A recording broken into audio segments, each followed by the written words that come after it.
Bachadon 5 santimetrli organ 5 kilo, 6 kilo, 8 kilogacha farzandlar tug'iladi.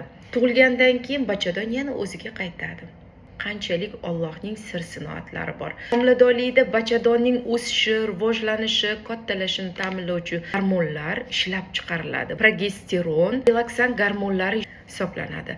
Bu gormonlar nafaqat bachadon mushaklarini bo'shashtiradi, balki tanadagi barcha silliq mushaklarga ham ta'sir etadi. Bolamiz sochi ko'p o'syaptimi, zardam qaynayapti deganlar, tez hojatga chiqib siyishga chiqadigan ayollarimiz, ichi qotishi, davleniyam tushib ketyapti degan ayollarimiz bu videoni oxirigacha eshitsangiz, savolingizga javob topasiz. Relaksan, progesteron gormonlari ichak peristaltikasini susaytiradi. Ayollarda ichak harakatining susayishi qabziyatga sabab bo'ladi. Qizilo'ngach sfinkterlarining gormonlar ta'sirida bo'shashishi oshqozondagi kislotaning qizilo'ngachga refluksiga sabab bo'ladi va bunday ayollarimiz zarda qaynashi bezovta qiladi.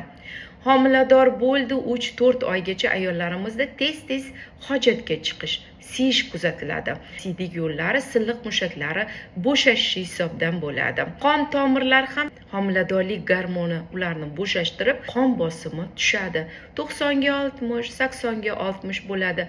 Boshim aylanyapti, uyqum kelyapti, sillam quryapti, holsizman degan gaplarni eshitamiz. Homila o'sib kattalashgan sari ichaklarni chetga bosib qo'yadi. Oshqozonni tepaga ko'taradi.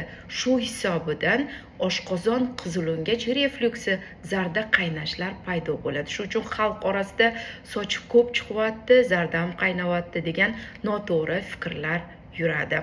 Video yoqqan bo'lsa, like ayamang, sahifamga obuna bo'ling. Hali eng sara ma'lumotlar oldinda.